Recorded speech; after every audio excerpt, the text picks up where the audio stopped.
Assalamualaikum warahmatullahi wabarakatuh. Alhamdulillah, kita berada dalam sesi terkait dengan apa?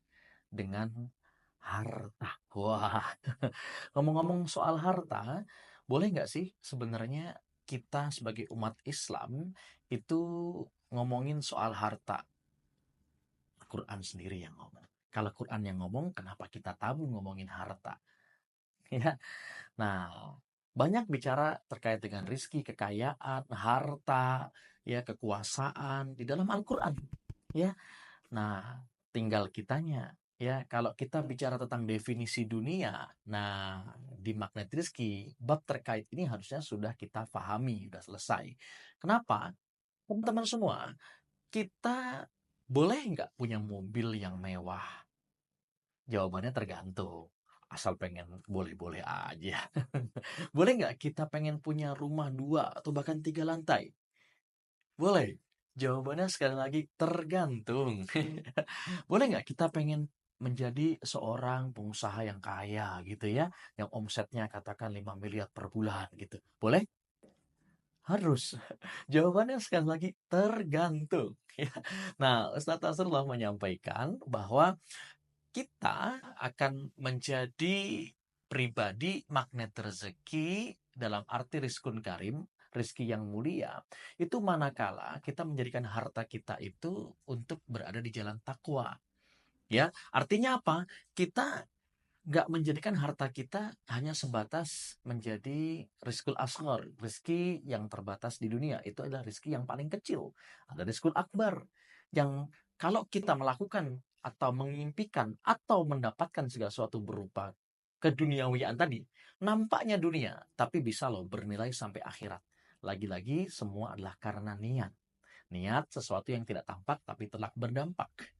Jadi kalau kita pengen mobil yang bagus misalkan, lihat siapa? CR-V putih atau apa yang lainnya. Tenang aja, Rasulullah juga itu zaman dulu, zaman di zamannya ya, itu kudanya, untanya itu adalah yang terbaik loh.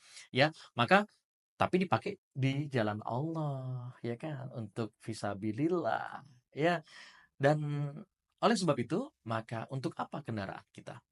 Untuk apa rumah kita? Untuk apa kekayaan kita, omset kita, perusahaan kita?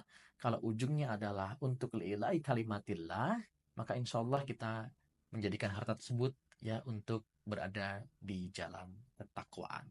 Ya, dan itu tidak hanya dibawa mati. Ya, mohon maaf, memang harta tidak dibawa mati, tetapi harta bisa sampai ke surga seperti halnya terompah dan sandalnya Bilal bin Rabah.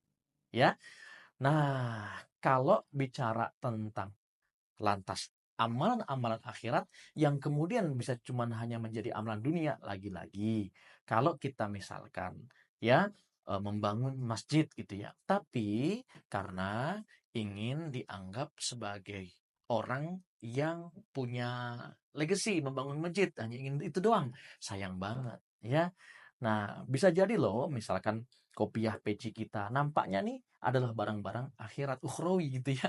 Tapi bisa jadi nilainya hanya dunia saja dan ini sayang sekali kalau niatnya kita hanya niat materialisme dunia yang sementara ini.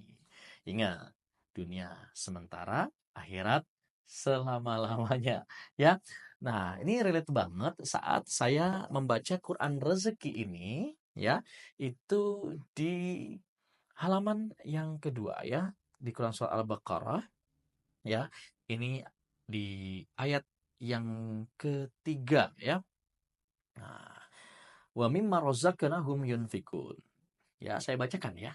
Di antara bukti orang bertakwa adalah menafkahkan hartanya di jalan Allah baik berupa zakat maupun sedekah. Allah Subhanahu wa taala seringkali menggandengkan antara sholat dengan memberi nafkah. Itu karena di dalam sholat terkandung makna mengesahkan Allah, memuji, mengagungkan, dan berdoa serta bertawakal kepadanya.